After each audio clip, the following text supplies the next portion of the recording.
Okay, today I thought we'd sit down on the kit and learn how to properly play and utilise technique and how it can be used as a tool to solve most of the problems you have in your drumming. So let's get straight into it.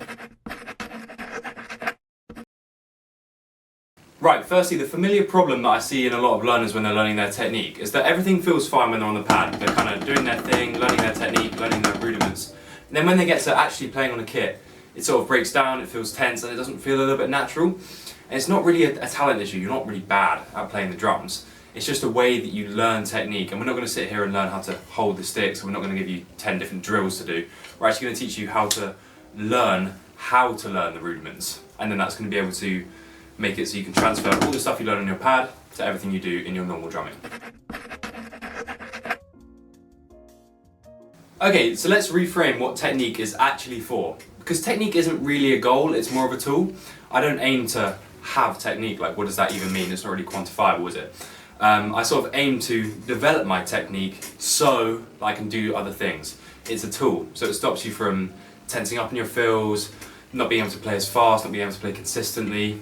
And what I find is a lot of beginner, intermediate drummers aim to actually just collect the technique, so oh yeah, I can do my molar, I can do whatever technique it is, instead of actually learning them and developing them. It's a sort of the similar idea as we talked about with the rudiments, collecting all the rudiments instead of actually knowing them and assigning them to problems and fills along the kit.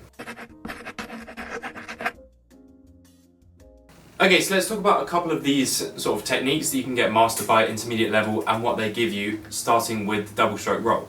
So ideally you want to have that sort of throw catch technique down, so a throw and then a catch using the fingers. What that's going to do is going to allow for sort of acceleration in fills, so that's a problem that it can solve. With that sort of switching from your doubles into that switching from your singles into that doubles technique, it's going to open up a whole big range of ride cymbal technique, going from getting you from those slow tempos to those high tempos, so going from this without it to this sort of tempo with it.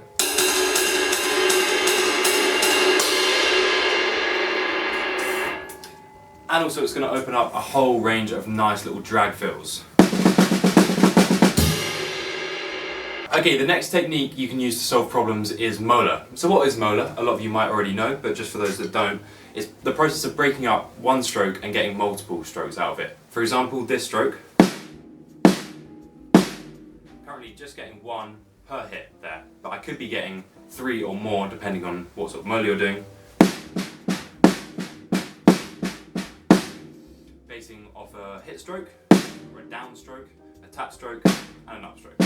And the elbow comes out as you do that. Elbow comes in, and you get your nice accent. So a nice example of a problem that I solved using my molar was I used to struggle with these sort of really fast batches of, I think it's 11 or 12 in jazz, like this. And there I'm using the old technique that I was using without molar. And I was then breaking that up into 6 on the way up, getting that nice accent. And that's allowed me to sort of control the accent a little bit better, something I'm still working on, but I'll give it a go. Something a little bit like that, and yeah, that's just one example. There's so many with molar, some sort of nice stuff on the right, on the hats you can do, like that sort of thing on the ride. Yeah, just so many examples of where molar's going to get you out of jail, basically.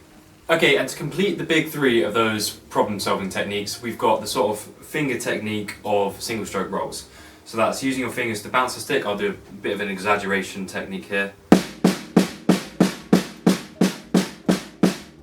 just continuously doing the bounce like that over and over again.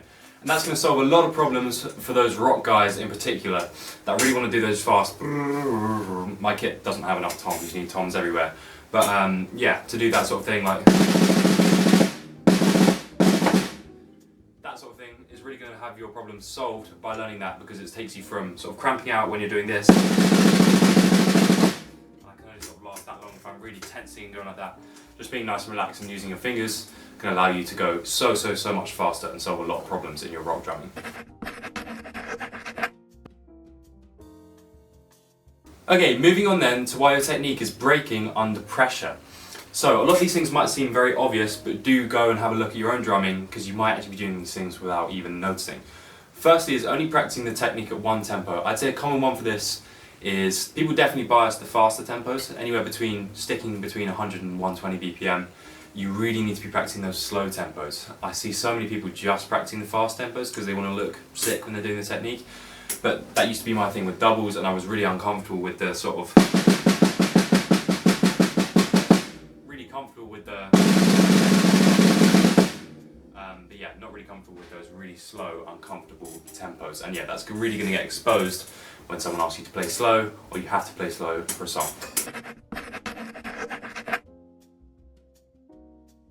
Next up, again, so obvious, it's only practicing your your technique on a pad.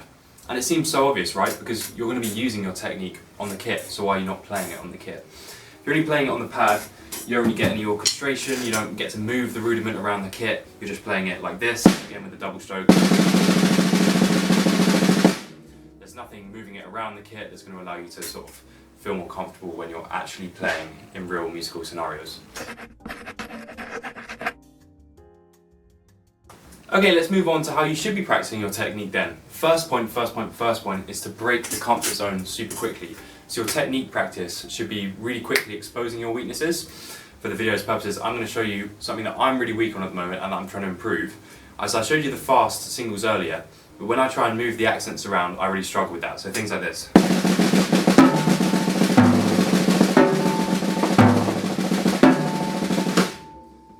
Things like that, I really haven't got the consistency yet. So guess what I'm practicing?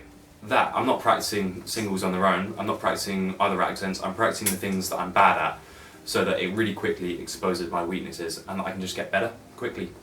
Okay, again moving back to problems, I'd go get a piece of paper, write down the 5 things you struggle the most with your drumming. Write down as many techniques as you can think of that you've learned, whether it's molar, singles, doubles, throw catch, that sort of thing, and try each one on your problems and see if you can fix it with it. Then, not only are you going to fix your problem, you're going to learn how to integrate the technique into the playing that you were doing. So it's sort of a double whammy, you're getting a much higher return on interest for your practice time if you're just trying to fix your problems with those techniques. So, the key point to take away with you is that you're never ever going to finish your technique. So just get that out of the window. You're always going to be improving your technique and applying it to new things. Your plateaus are going to happen when your practice is comfortable and you're not really applying that technique to anything and it's just practice in isolation. So, find yourself a problem in your drumming, get a technique, attach it to it, and test it under a whole lot of pressure until you improve. So yeah, let me know down below if any of this has been helpful. Do drop a comment, like, sub, and yeah, have a good rest of your day. Thank you very much for watching.